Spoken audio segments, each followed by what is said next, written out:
Hey, everybody, and welcome to another episode of the Ruby Rogues podcast. This week on our panel, we have Luke Stutters. Hi. Dave Kimura. Hey, everyone. John Epperson. Hello. And Charles Max Wood from devchat.tv. And this week, we have a special guest, Dave Aronson. Hi, everybody. Now, Dave, do you want to just remind people who you are? Okay, well, I am a software development consultant, meaning not only do I sling code, but I also help companies write better code faster. For the past several years, my main language has been Ruby, so that's one of the reasons I'm appropriate for this particular podcast. Good deal. Are you stuck at home climbing the walls when you should be hanging out with the community at the latest conference to get canceled? Are you wondering where to hear your JavaScript heroes like Amy Knight and Douglas Crockford and Chris Heilman? After the cancellations, I decided to put on a JavaScript conference for you, online. I invited my favorite folks from around the web and got them to come speak at an online event just for you. Go to jsremoteconf.com and check out our speakers and schedule. The conference is on May 14th and 15th. Come join us at an online conference that we guarantee will keep you safe and keep you informed. jsremoteconf.com. I think last time we had you on, we talked about mutant testing, didn't we? You may have talked about mutation testing with somebody else, but this is the first time I've been on your podcast. Oh, I'm finding the Ruby on Rails podcast. I'm like, and for some reason I had it in my head that we've talked before. So no, but at Abstractions conference last year in Pittsburgh, Brittany Martin did interview me on mutation testing for the Ruby on Rails podcast. Yes. Okay, good deal. Well, sorry for the confusion. People can go check out that episode as well. But yeah, do you want to just give us a little bit of an intro? Let us know who you are and why you're well known and all that stuff. Okay, well, I'm not sure I'm that well known yet, but I've been doing the conference speaking circuit for the past couple of years. Obviously, COVID's put a bit of a dent in that.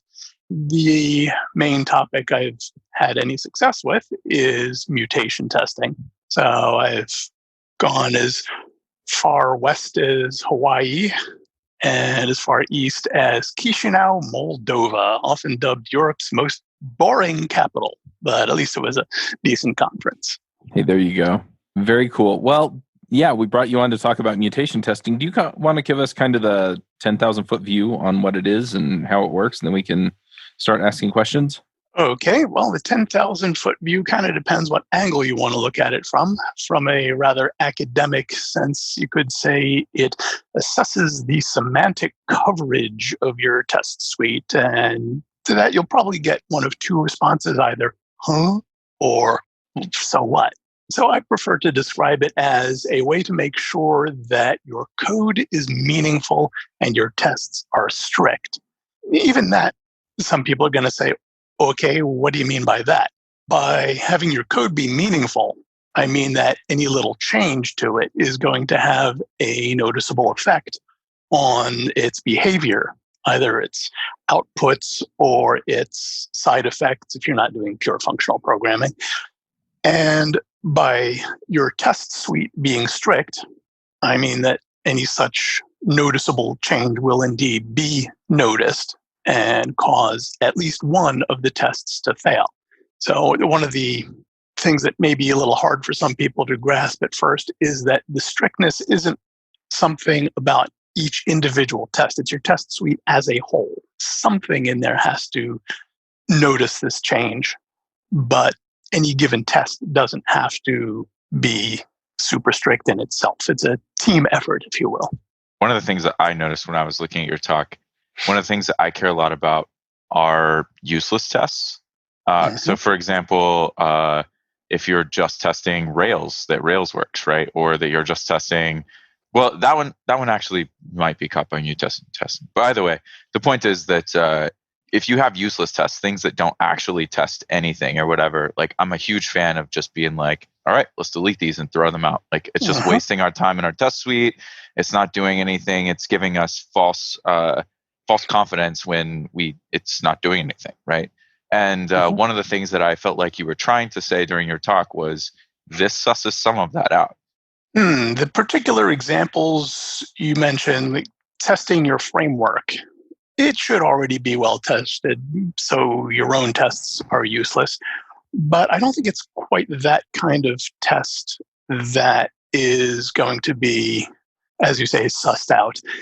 The tests that will still pass are perfectly fine to have there. What mutation testing usually prompts you to do to your test suite is either tighten up a particular test if it's not specific enough, or add additional tests to catch some various cases that you might not have thought of that are incorrect, but still let your tests pass. Perhaps this would be a good point to dive into how it actually works. And I'd like to do that by way of analogy to something a lot of us have probably done. Suppose you're adding a feature and your feature is one such that a reasonable test for it would already pass the tests you've already got. Suppose you're just testing some edge case, making sure that's covered correctly. So if you're doing TDD with red-green refactor, then you want to see a red. How do you do that? One of the ways is to deliberately break your code. So suppose the function is something like calculate the hypotenuse of a right triangle given the two other sides. So your formula would be like the square root of a squared plus b squared. You might do something like change it to a squared minus b squared just to have the thing break. Now, there's a lot of different ways you could break that. And you'd be kind of tempted on something much more complicated to try and break it in several different ways. Mutation testing basically automates that process, creates a bunch of different slightly altered versions of your code, and then checks to make sure that at least one of your unit tests will then fail. Now, of course, this presumes that the tests you've already got on there passed with the code that was right. So a fully passing test suite is pretty much a prerequisite, at least for the specific code you're mutation testing. Usually you can narrow it down to a particular class or module or function or method, whatever. Does that help clarify why these particular useless tests would not really be pointed out? I think so. So instead, what I should be saying is it would catch, for example, if, I don't know, I had put a 0 as one of my, I don't know, I had set up 0 as one of my variables to go into this calculate, a squared minus b squared, right? And therefore it passes, or a squared plus b squared, sorry. But then as soon as you switch to minus, like minus 0 squared is still, it would still pass and therefore fail our mutation testing. So it's a bad setup of my test. Right. There are two main benefits. Like I said, making sure that your code is meaningful and your tests are strict. Opinions will vary as to which one is the primary benefit. If you've been really good about writing tests that cover things well, including all edge cases, corner cases, and whatnot, then the primary benefit will be to suss out the code that isn't very meaningful. But most code bases I've seen haven't really had all that great care on the test front. Maybe, of course, the code bases we great engineers would produce, the 5 of us, yes, of course. But otherwise, I think the main benefit that mutation testing will bring will be to say, hey, if I change your code in this way, then all the tests on it still pass. You might want to take a look at that, see if you've got a bug lurking there. And well, sometimes you don't, but sometimes you do. Yeah, but it increases my confidence that my test is actually then not giving me false positives, right? So if a bug isn't introduced, you said there might not be a bug there now, but if I introduce one later, and I know it's going to come back and go, Chuck, you blew it, right? Yes. And that, I think, is one of the large, sometimes ignored benefits of doing TDD or otherwise having very high test coverage in the first place. It basically acts as a regression test suite. Or as I put it in a blog post from, I think it was 2012 or 2013 or so, it gives you guardrails. So how does that work? Does it just like kind of search and replace plus and minus? Well, I haven't peeked under the hood of the various tools too much, but the impression I get from at least discussing it is that they have a stock of mutator objects that know how to mutate various kinds of nodes in an abstract syntax tree. So you might have a mutator that says, hey, I'm going to swap the arguments anytime I see a minus node. So if you've got a calculation that's got somewhere in there x minus y, it's going to turn that into y minus x. Yeah, I think another one that I've heard that it does is it'll change an if to an unless. Mm-hmm.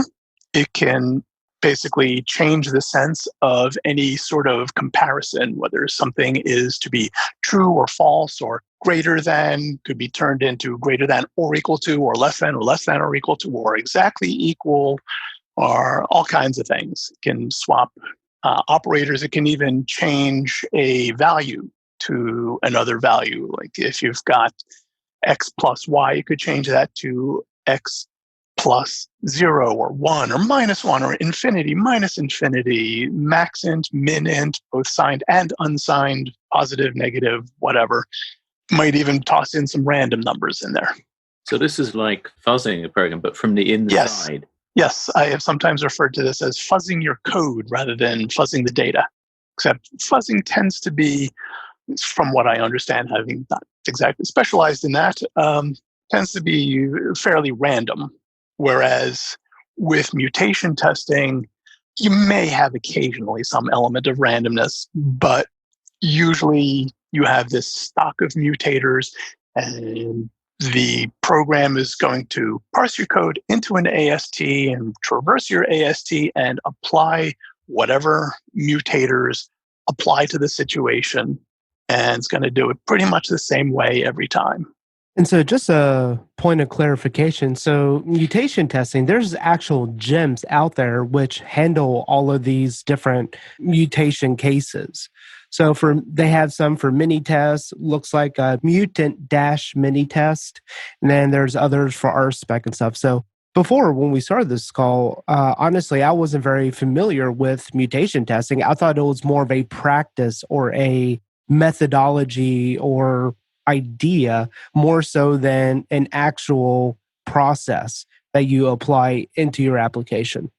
Right. It's basically automating a process that you could do manually, trying to mutate your code in every way you can manually would just take ridiculous amounts of time. Whereas a mutation testing tool can generate and evaluate, depending exactly what language and the horsepower of your machine and whatnot, hundreds, possibly thousands of mutants per second. And what does your output look like? Does your output basically then come back and say, these are the tests that failed as expected, and these are the tests that passed as not expected? Usually the report tells you what mutants, as the current terminology goes, survived. In other words, let all the unit tests still pass. And that's what you don't want to happen. So having it focus on those rather than the ones that failed as expected, this saves you a lot of wading through irrelevant stuff.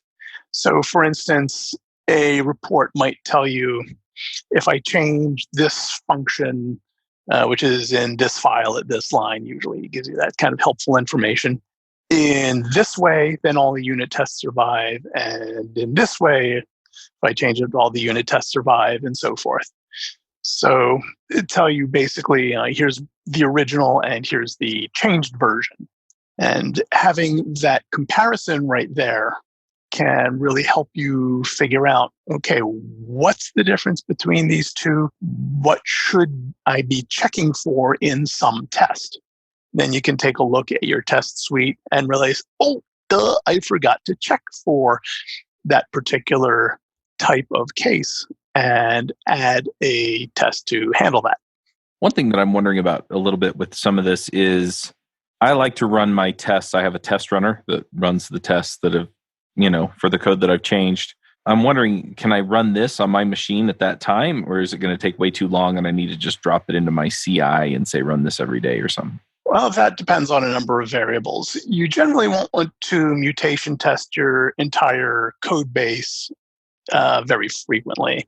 Usually you can narrow it down to a particular class or function or module, whatever, and just mutation test that. Or some of them also have a mode where it looks at the Git history, at least the state of what has changed since your last commit, and it'll mutation test that.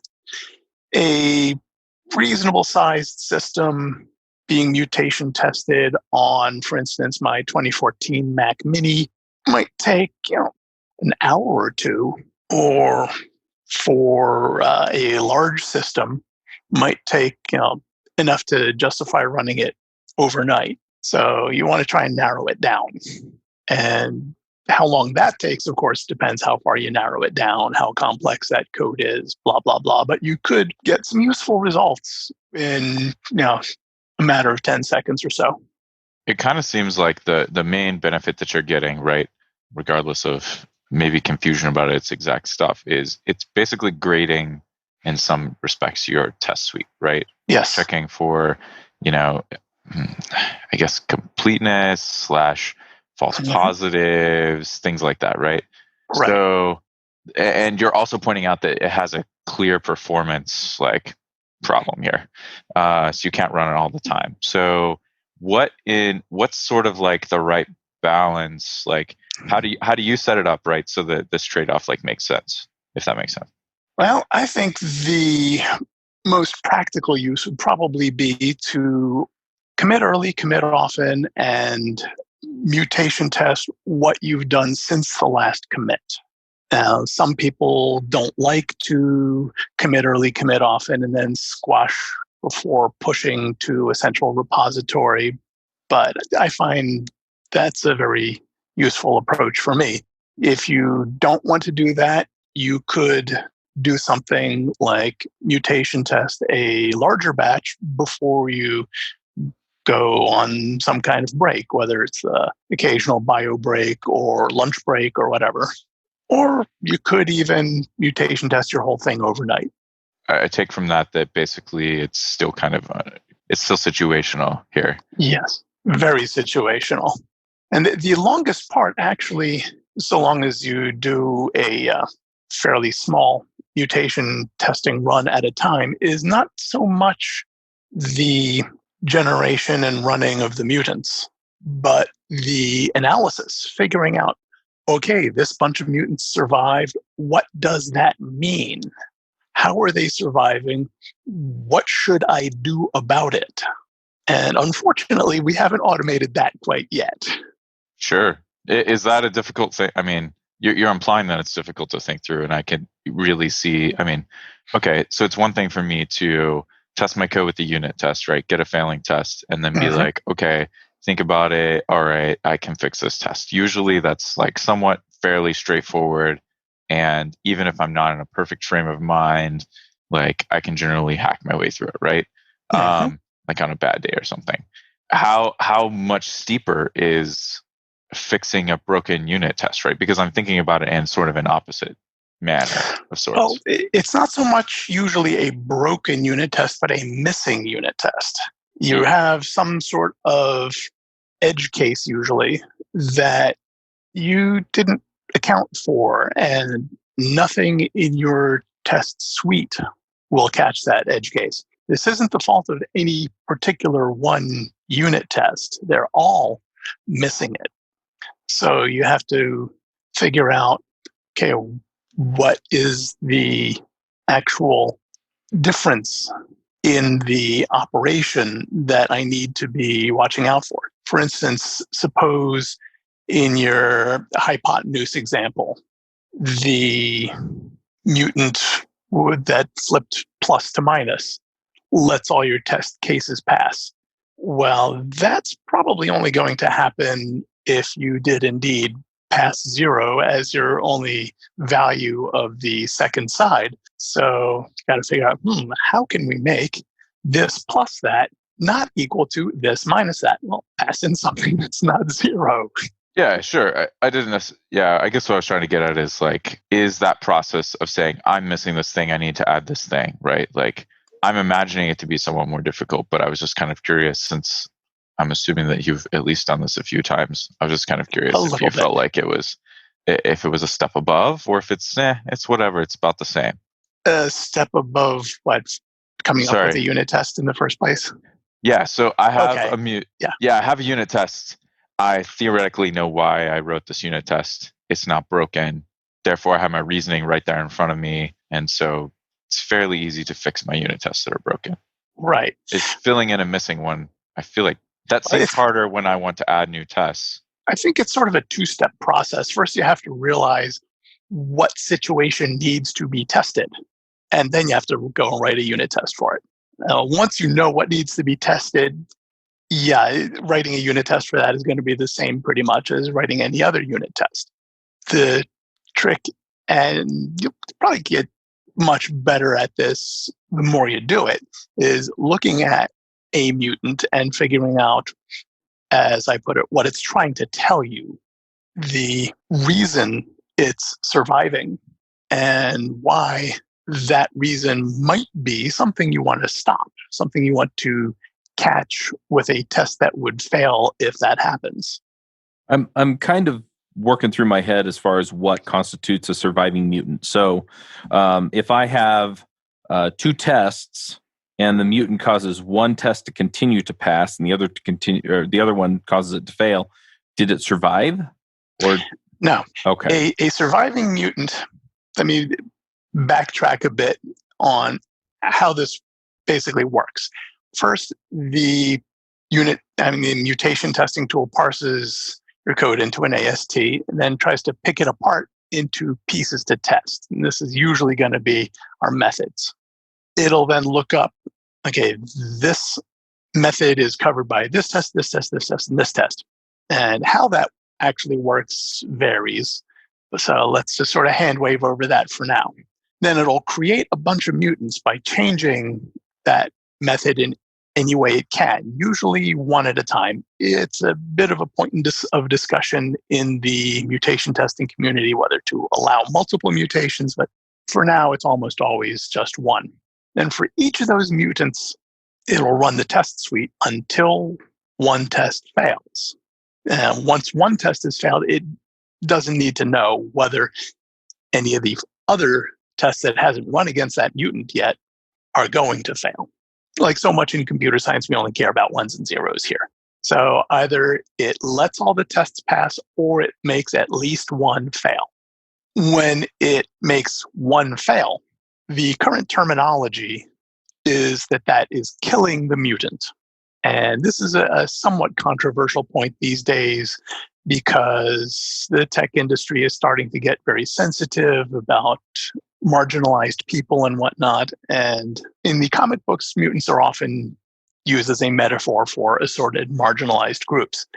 So I'm trying to come up with a better terminology, and we can discuss that later on. But for now, let's stick with the industry standard and say that that's killing the mutant. So a surviving mutant is one that doesn't get killed. In other words, one that lets all the unit tests still pass. Does that help? Yep, absolutely. So you could fix any given mutant that is surviving by essentially adding another assertion or another test that would cause the test suite to fail. Right. On that mutation. Every mutant should make at least one test fail. It doesn't have to make every test fail, but it should make at least one fail. So then when it survives, does it give you a report, this is what we changed? And okay.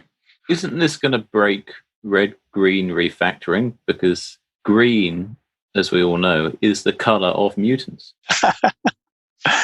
So now we've got this extra step, which is also green. You could sort of consider it part of refactor. Red, green, and then apply assorted quality assessment tools like RuboCop and Mutant and whatnot to make sure that your code is nice and pretty and properly object-oriented and meaningful and your tests are strict. Yeah, I'm just stuck on the color green here. I can't think of anything to call it other than mutation. That's a really hard thing to rename. Evolution is difficult. Could be. But I don't think it really needs to be a specific step of its own in the TDD cycle. We can just classify it as part of refactor. It could be another color with maybe a little green in there. Toss in some blue as well. And I forget how all those colors work. I'm a back-end developer, so I think that gets you what, yellow? I don't know. Yeah, but red-green refactor will also mitigate some of the issues that you're trying to solve with mutation testing, in the sense that you're going to write a test that doesn't pass, and you're going to write code that makes it pass, right? And so at least initially, it's not going to be something that's just going to skate through no matter what. Now, your test may not be, as you said, strict or complete, but that's what the mutation testing is going to get you to. But the red-green refactor will actually catch anything that will just pass by virtue of what you've already written or what the framework does. It will make sure that there are some unit tests for it to run. If there are no unit tests, what happens kind of depends which tool you use. Some of them will skip that particular piece of code.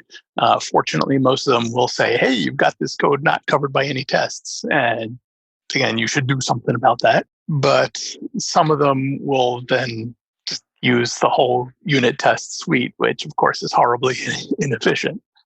Yeah, so this actually, I think I slightly disagree with what you were saying, Charles, because yes, in the spirit of red-green factoring, right, if I'm doing the job that I intend to do, I would write a good test, right, and good code that then makes that test green again, right? And I think the job of this tool is to say, actually, the test that you wrote maybe wasn't so good, or it didn't cover some use cases or something like that. So you still wrote the test, you can still perform the action, right, of following red-green refactoring, just as you can sort of follow the action of having good code coverage, right? But not having a great test suite, right, that gives you high confidence that changing something won't break stuff, right? So I can have great code coverage and still have a terrible test suite. And I think that this is kind of fitting in that space of, okay, well, you are following the action, but you sort of like left the spirit of things. And here's a way to sort of measure that in another way. Yes, it's not so much that you really left the spirit, but it didn't really complete the job. You might have even thought you completed the job, but this will fill the gap, as you put it, between having decent test coverage in the sense that each line is at least exercised by something in your test suite versus testing that code actually made some difference. Or as some of the more academically minded people put it, it's covering the semantics of your code as opposed to the lines or the branches. Covering the lines is a good start, but even 100% coverage of the lines is not sufficient. You need to figure out, do those lines actually mean what you think they mean? Are they meaningful, really? Yeah, and I see this mostly in the vein of more of the, like you said, maybe Rubocop or, some of the other static analysis tools that we have out there for our code. And so what it does is it gives us feedback. Now, I agreed with John that we should be writing a good test, but this is also a feedback tool that will teach us what a good or complete test looks like as well. And so what you may be looking at instead is you may be looking at things and going, all right, I wrote these tests, I wrote the best that I can, and I figured out that, you know what, I need to be a little bit more mindful about greater than versus greater than and equal to. And so, going forward now, I'm going to test the equals case and make sure that it does whatever I need it to do. And so I can see it kind of filling both needs. But yeah, I hesitate because I want that fast feedback loop to loop it into a red-green refactor workflow. I want to run this later, get the feedback, do the learning, and then make sure that I'm doing the professionalism and the type of work that I should be doing from there. And so I almost see it as almost a code review, right? It's just that it's programmatically going in and messing with the code to make sure that it's resilient to change. Yes, you could view it easily as part of the movement over the past several years to automate what people used to do in code reviews.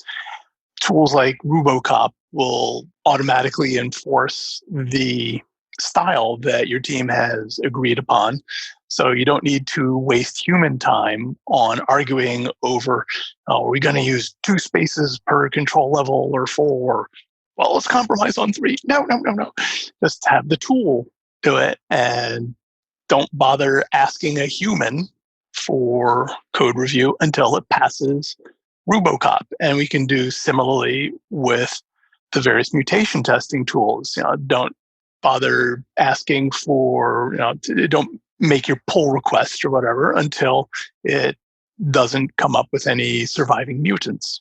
Right. The other thing that it does is it allows us then to focus, if we are doing code reviews, on the substantive things like, why did you design this class this way? Why did you use this design pattern? Did you know that there's a design pattern that works for this that you've kind of halfway implemented because you didn't realize that there was an already reasoned out way to do this that solves 90% of our problems. Or even a gem that implements it. Yep. And so that's the kind of thing that I think the code reviews are meant for. And so, if you can automate the other types of feedback and you're paying attention to the feedback, then I think this is something that can really pay off. Exactly.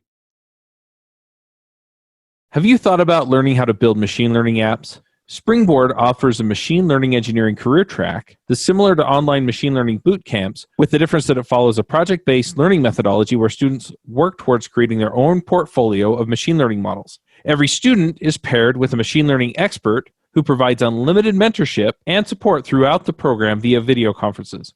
Most students who take Springboard's machine learning engineering career track take it because they want to learn how to build machine learning algorithms, they want hands-on experience in deploying machine learning models into production, they want to learn how to build and deploy deep learning prototypes. Springboard offers a job guarantee on all their career tracks. That means that you don't have to pay for the program until you get a job in the machine learning engineering space. Ruby Rogues is exclusively offering a scholarship of $500 to eligible applicants. Make sure you use the code AI Springboard when you enroll. There are only 20 scholarships available for students who enroll. You should check if you qualify by applying. The application is free and it takes 10 minutes. Scholarships will be awarded on a first-come, first-served basis. You can sign up at devchat.tv/MLE. Yeah, we're really trying to reduce decisions at the end of the day. And that's kind of why I'm really interested in, how much decision making is involved in fixing, a surviving mutant versus if I don't use mutation testing, then I am putting all the decisions on whether or not your PR is adding to the test suite appropriately, on a human person, above and beyond whatever my code coverage tool tells me, So, which decision is harder? And it sounds like it's I think it's just too unfamiliar for me to walk out of here with a judgment, of course, but yeah, it's just an interesting problem. Yeah, well, the unfamiliarity is not at all surprising. One of the things that makes this a great topic to talk about at conferences is that most developers haven't even heard of it. So even though I still consider myself more or less a beginner at mutation testing, I know more than most people because most people know nothing. So who is looking for mutation testing? What kind of project? What kind of company is sitting there going, we've got this problem with all these tests, what problem does this solve other than improving quality, which is a terrible idea? Well, unfortunately, the people who would be looking for this are mostly those who actually would be looking to improve quality of the code and of the test suite. If your code is something that needs to be pretty much exactly correct, like, say, anything in some of the canonical high-risk industries like avionics, implanted medical devices, finance, whatever, then you might want to look at whatever you can reasonably easily do to improve your code quality, in particular with regards to correctness, which is verified by your tests. So you want to improve the code quality, not the code quality, but the testing quality of your tests. And that makes mutation testing a pretty good fit there. There's been very little call for it among my clients, but I started actually getting into it after having heard about it long ago, because my current main client actually said, hey, let's look into this and see if it would be appropriate to add to our suite of quality assessment and enforcement tools. So I presume they did, and what did they get out of it? What I'm looking for is something concrete where people can say, do you know what? I've got this specific problem, like my tests are taking long to run, and this is a sign that you should start looking at mutation testing. Okay. Unfortunately, like I said, I'm still somewhat of a beginner at this, and my current main client hasn't really opted to adopt it. So we've got bigger fish to fry at the moment. So it's a bit on hold, and most of my experience with it is from tiny little toy projects on my own and lots of reading about it. Could it be a form of open source self-defense where if people keep kind of adding tests to your project, you could use it as a way of kind of justifying rejecting them and saying, look, this doesn't actually do anything? Well, like I said earlier, it's not so much good at spotting bad tests as missing tests. You could use it as, if I understand what you're saying correctly, a defensive wall around your open source project, but not so much to reject the tests, but to reject a feature implementation because its tests are not yet sufficient. So if somebody wants to add a feature, well, of course, you're probably going to demand, okay, where are the tests? Suppose they then add some tests and you run mutation testing against that. It comes up with a huge horde of surviving mutants. You can say, hey, look, your tests, while they may be a good start and they may cover the main happy path, there are all these other situations in which the tests will still pass with bad versions of the program. So the test suite needs some upgrading before you'll accept the feature. So how do I start doing it in Ruby? There are a couple of tools for Ruby. Unfortunately, I forgot to pull up my the final slide of my presentation that has in the speaker notes the difference between some of them.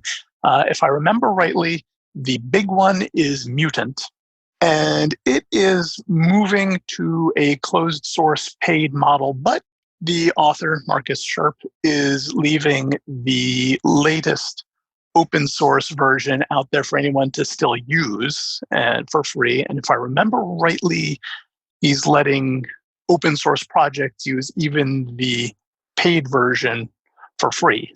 So there's a good one right there.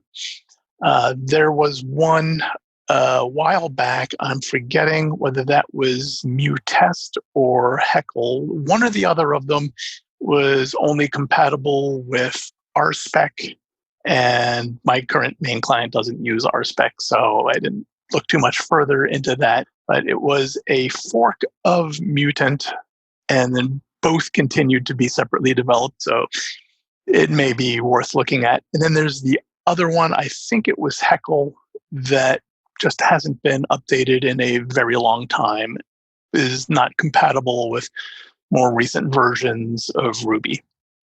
I'm actually kind of imagining this as being a reasonable tool for anyone, whether consultant or senior dev on a team or whatever, anyone that's trying to make the argument that, hey, our test suite isn't doing what it's supposed to, but it's not obvious because we're passing the code coverage metrics for some reason, things like that, right?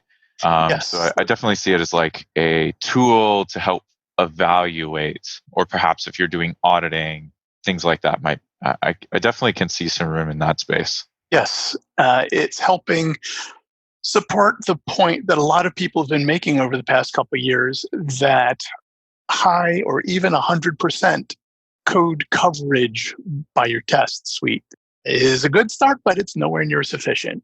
Sure. All that a code coverage statistic will usually show you is that some test ran this line of code. Did it make a difference? Who knows? And that's what mutation testing helps figure out. Yeah, to me, it's there's a bug. And so you go track down the bug, and it's in this code that's all completely tested, right? Yes, it's completely covered by tests, but is it completely tested? That's two different things. Yep. Well, even if you think you were complete, right? Yeah, this will expose that before you run into it. And yeah, I like it, like John's saying, as a sanity check, right? So you just run it periodically and then go fix any issues it exposes. And that way you know that you have complete coverage of your code on your test. And I'm not talking about that coverage metric. I'm talking about that it actually gets covered, right? And so from there, semantic coverage, right? And so then you can lean on it a little bit more, and you can also start having conversations about, okay, what do we keep missing in our tests, and how can we make it better? Right, and that ties back to the earlier example of, I keep forgetting about when this should be strictly greater than versus greater than or equal to, and you start paying a little more attention to that.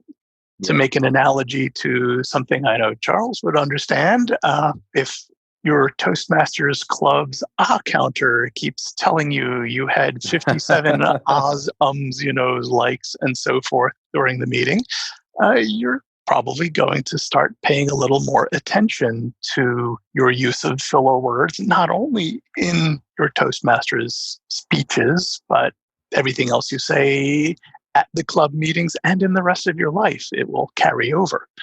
And I used to have a bit of a problem with ahs and ums and such. And paying attention to it fixed that right up. Yeah, I still struggle with that. So one little note about that, I'll chime in for now. There I just went with an because I do the Drift and Ruby recordings and I edit them afterwards, I found initially when I was doing it, the more ums and uhs that I added into the recording, the longer the editing took. So I learned how to save time by not adding in uhs and ums when I'm recording. Yes, if you want to stop doing something, make it somehow painful to you. I've heard of some people who will put a rubber band around their wrist and then snap it every time they catch themselves saying or or whatever.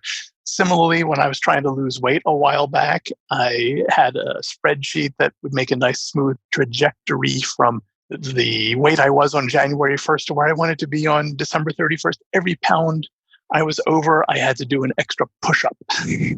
Makes sense. So do you just install the mutant gem then? And I mean, how much setup is involved? It's been a while since I've done it, so I don't remember specifically with respect to mutant. I remember there being something about telling it, okay, this test covers this method.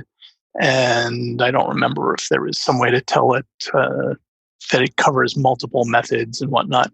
But anyway, you tag it like that, and it can be rather tedious on a large code base, but at least it's conceptually simple. And if your tests are well organized, it should be fairly simple with some little editor macro tricks, whether you're using Emacs or Vim or whatever. And then you start it up, let it rip, and come back in a while and start looking at the huge volume of mutants it has probably generated. What I've usually done is then just pick a mutant, see what the change is that was made to create that mutant.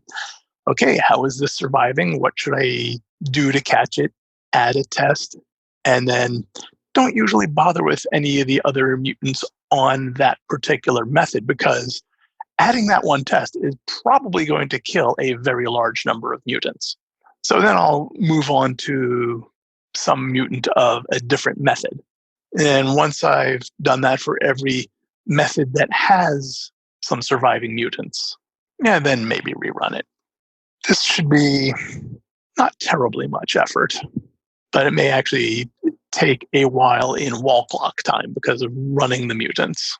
Does this work with like end-to-end tests? So like if you're using Capybara or Selenium or things like that? Ooh, interesting question. I have only applied it to unit tests, and I think that is the main purpose. But I suppose one could do something like that. It would have pretty much the entire system to pick from to mutate. So if we go that way, that would have potential to generate a huge number of mutants. I think that's probably why I have not seen that much. So my wild guess would be that's possible, but does not strike me as being all that much useful. I was just actually during our chat here, I was looking up some of the history of mutation testing, just as you were saying things, and I didn't feel like we really asked too much in there. And it kind of seems like mutation testing has been around for quite some time. Mm-hmm. However, it's actually been due to the fact that it's really expensive to do mutation testing. It's only really been in modern times that people have actually really been able to do it in some sort of like effective manner. And so I wonder if, let's be honest, trying to put a feature test through mutation testing sounds extremely expensive. Well, the way we computer people tend to use the term expensive, yeah, it'll soak up a fair number of CPU cycles. In the way the normal public uses the term expensive, like, oh, it's going to cost hundreds of dollars. No. It'll use up maybe a couple more nickels or dimes worth of CPU time. However, as for the history, I suppose we can delve into that a little bit. It's actually been around since 1971. And when I say 19 anything, people would be surprised, let alone 71. It was part of a term paper by a guy whose name I'm blanking on at the moment. Like I said, I forgot to pull up my keynote presentation. I actually have it here if you want it. Richard Lipton. Yes, Richard Lipton in his term paper, Fault Diagnosis of Computer Programs. And the first tool didn't appear until 1980 as part of Timothy Budd's PhD research at Yale. And not much was done with it for the next couple decades or so. But around 2000 or so, the reasonably cheaply available computers started getting much faster with more cores, faster cores, larger, cheaper memory, and so forth. And then mutation testing kind of took off after that. It was no longer something you needed to devote your mainframe to. You could now do it on, a consumer grade machine. So, for me, prior to today, the assumptions that I had made about mutation testing when I had heard people talking about it in the rare case that it happened were definitely wrong. And I thought that was very apropos at the very beginning of your talk, that you were just like, what you probably think mutation testing is wrong. I didn't think that it had anything to do with DNA, but it's still wrong anyway. Now, after being familiar with it for like about 4 hours, I'm like, so I definitely see some value. I do kind of feel, especially after like looking up the history and things like that, I kind of feel like we're kind of in that point where there's clearly some value propositions for this in certain narrow cases. And then there's some arguable things, right? Like, I think you were proposing earlier, please correct me if I'm wrong, it sounded like you were saying that you actually kind of see some value in, I just made a commit mutation test on the commit that I just wrote, just as you would maybe run your test suite right then and there. Sort of. The way I've usually seen it used in conjunction with commits is basically to mutation test what has been done since the last commit. I suppose there may be some tool that has some mode that says compare what I have committed to the commit before that, which sounds like what you're talking about. Yeah, I mean, I was thinking what I just committed, right? Like using, darn it, what's that tool that we were all using before GitHub Actions and stuff like that? Started with a P or whatever. They would just run on your last commit or whatever. Maybe no one remembers. Maybe I was the only one that used it. Anyway, that's fine. But I was saying, but you could trigger like a tool like that, right? That would compare your last commit to what you just committed. Yes, and that is part of a post-commit hook. Pronto, right? You do it in a post-commit hook or something, right? Yeah, exactly. That's what I was thinking. And then maybe run it. I guess I wasn't trying to put words in your mouth. I was trying to say, like, I definitely could see someone maybe arguing that there's value there, but I feel like that's a little more gray and nebulous. Yes. Maybe the value isn't as clear. Well, it might not be clear to those who don't see the value of mutation testing in the first place. But once you see the value of mutation testing, then it becomes fairly clear that, hey, the more you can just automate it instead of having to remember to run it, like putting it in a post-commit hook or putting it in your CI or make it part of your nightly build process if you do that, whatever. Just some way you can, without having to think about it, just run a mutation testing tool on at least what's changed recently. Or you might want to do your whole code base, overnight, just in case some things interact, whatever. And that can give you a signal without having to expend further manual effort. If it comes up clean, there are no surviving mutants, you don't have to actually do anything.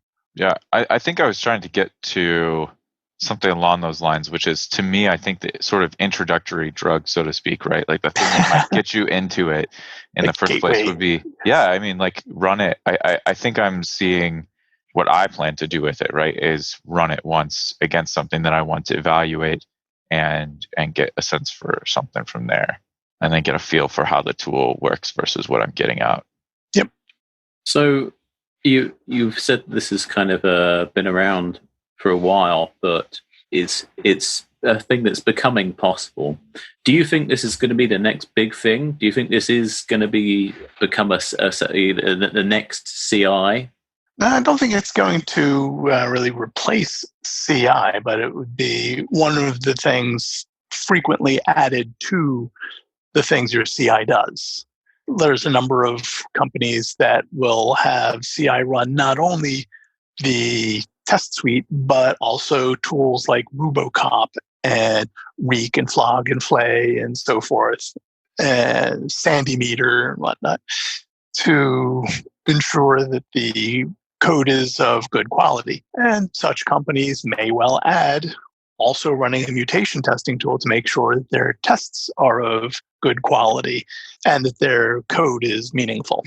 So you see, this isn't going to be something which is going to replace those parts of a CI, but if people have already got kind of the old Sandy meter in there, maybe this is something they also want to look at. Yes, just another quality assessment tool.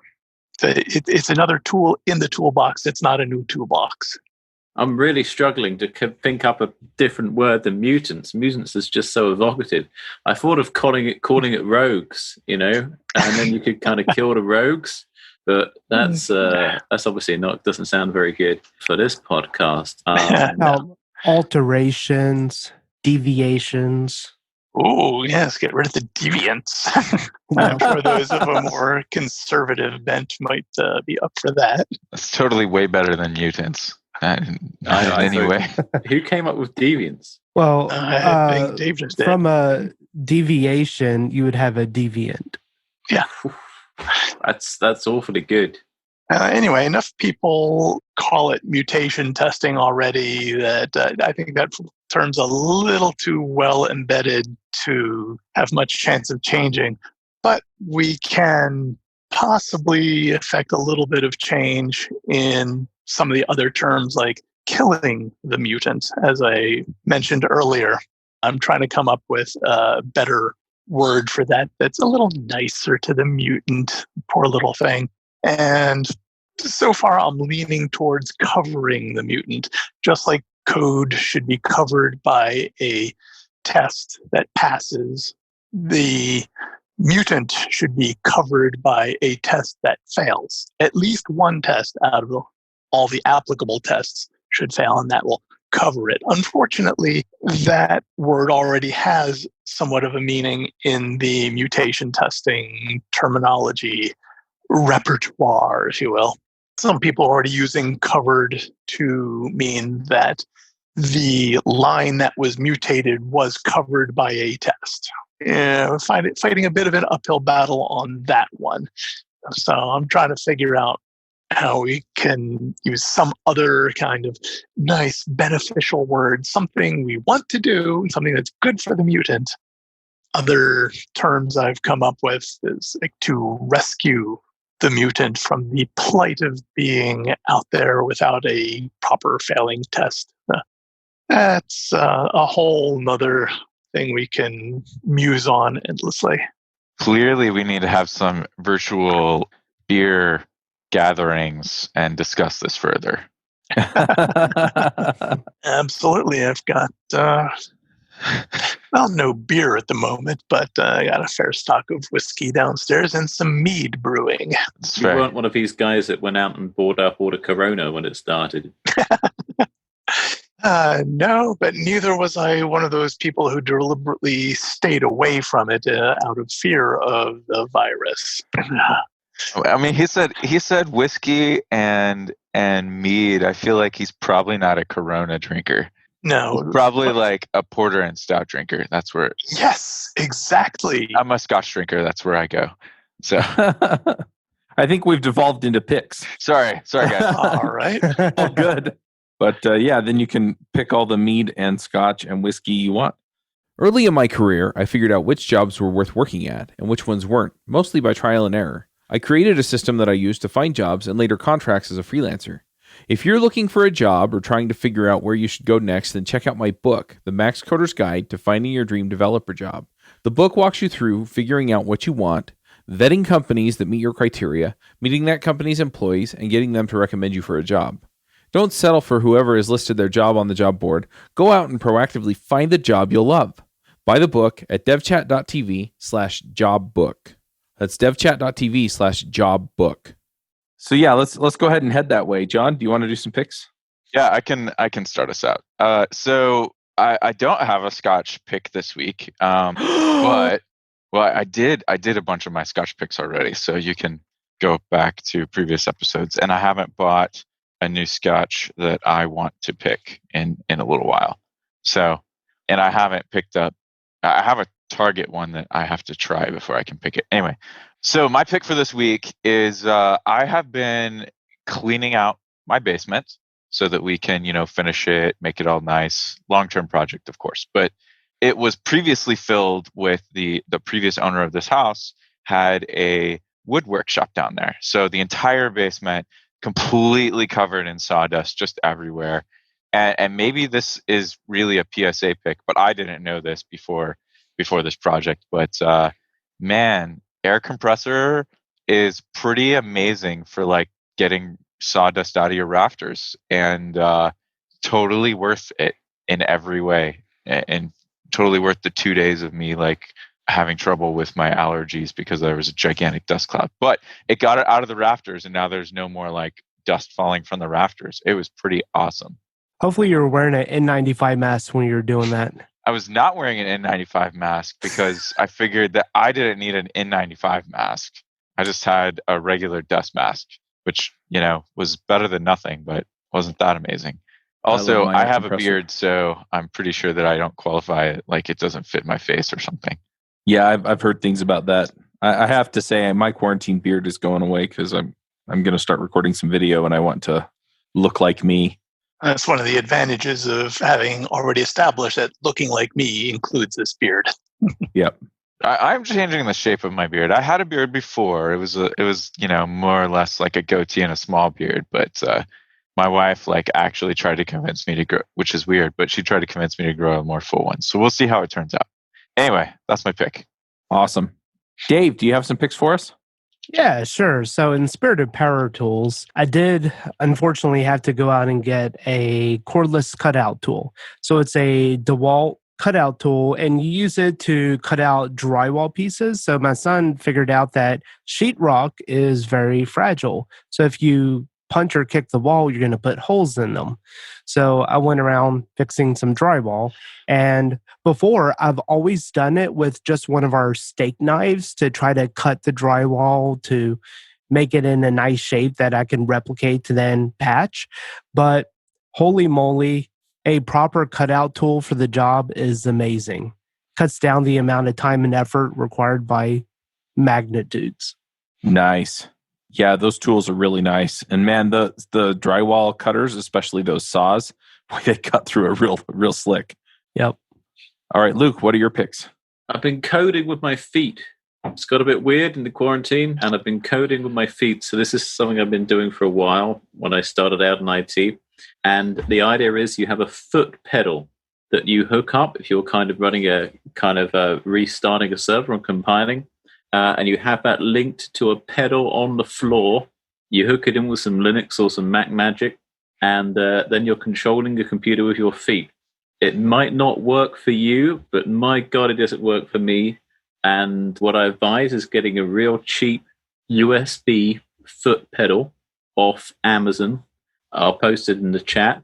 And if you find that is useful, if you're doing a lot of kind of jobs where to avoid switching to a different window or context switching or even some kind of cryptic Emacs or Vim macro, you can just hit a pedal on the floor.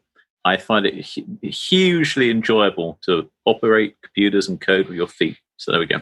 All right, very cool. I'm going to throw in a few picks of my own. So lately I've been listening to, so when I lay down at night, I kind of have to just have something that I can listen to without really thinking too much about it.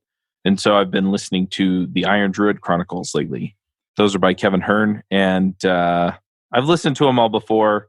Didn't particularly love the ending. Kind of feels like Game of Thrones, right, folks? But the books are really fun. And so I've been listening to those as I kind of drift off. And I'm really liking it. So I'm going to pick that. Another pick that I have is, so I was putting together a debate for the local county party. And, so we had all of our candidates for county recorder come on. And I asked them a bunch of questions and stuff like that. I don't know how I wound up being the moderator, but I did. I think it was because I know how to use Zoom. And so I would just mute everybody when it wasn't their turn. But that said, I needed a countdown clock or a timer that would work that I could put in landscape mode on my phone, because that's the only way it would fit on this little tripod that I'm putting it in front of my camera with. And so to make a long story short, I found a little timer. It's called Flip Time. Worked great. So people were super happy with that.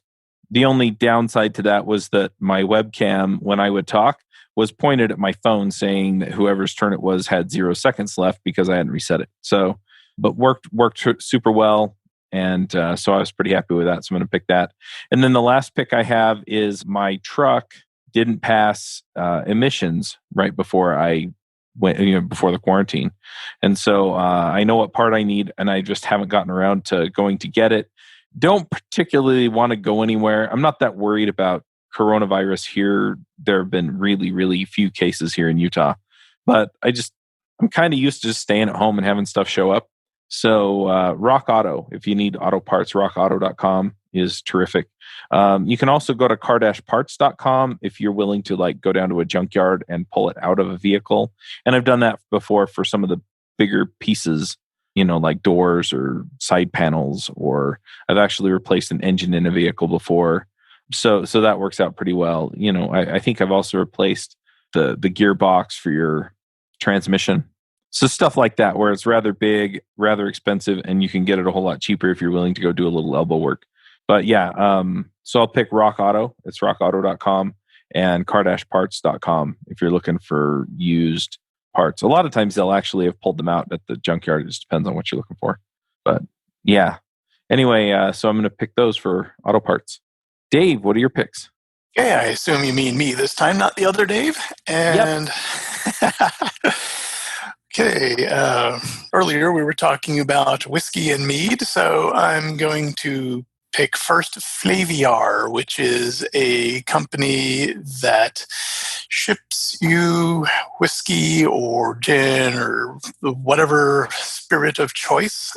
membership is a little pricey, but then you get tasting boxes and free shipping on some bottles, and they give you some credits in their store. I will send later my referral link to put in the show notes. And as for the mead, I will pick the Joe's Ancient Orange Mead recipe. Again, I'll send a link to put in the show notes. I had a hankering to brew a batch of mead. Wasn't going to schlep down to the homebrew store. It's like 6 or 7 miles away to get some mead yeast. But I was inspired by a friend of mine saying she had some baking yeast to give away. So I went and looked up, can one make mead with baking yeast? And apparently there's this fairly simple recipe, Joe's Ancient Orange Mead, that uses regular baking yeast. As for some other things we were talking about before the show, long story short, I've been having some nasal congestion at night, so the combination of Breathe Right strips, nasal saline rinse, and these cups with the lid with the straw through them, very useful, help me sleep at night. That's about it. That Flaviar thing actually sounds kind of cool. Yeah. I'm like on their website right now. This is exact. I might be a member very soon. As you may have seen in my recent Twitter history, the quarantine supplies have arrived. And that was all from Flaviar. The only thing, we'll see. But yeah, the only thing is it's basically like 2 bottles of scotch, which is roughly how much I buy a year. So I have to think about that. But it's super awesome. They freaking send you like sampling kits. Mm-hmm. That is the fastest way to explore. Yeah, I have to think about this. I'm like 18 bottles in, so I feel like I'm like not a connoisseur, but like that I am experienced. And so now has become a decision for me. Yes. I could totally see this if I were young. Yep. All right. It's clearly a hard decision. It sounds awesome. All right, good deal. Well, Dave, if people want to reach out to you, find you online, ask you questions about this stuff, where do they find you? I'm on Twitter as Dave Aronson, DAVEARONSON. Same thing with LinkedIn, linkedin.com/in/Dave Aronson. I've also got a horribly outdated website at codosaur.us because my company name is Codosaurus. That's CODOSAUR.us. And I think those will do. Awesome. All right. Well, thanks for coming. This has been fun. Yeah, lots of fun for me too. Thanks for having me. Absolutely. Thanks. All right. We'll just wrap it up right there. Bandwidth for this segment is provided by CacheFly, the world's fastest CDN. Deliver your content fast with CacheFly. Visit CACHEFLY.com to learn more.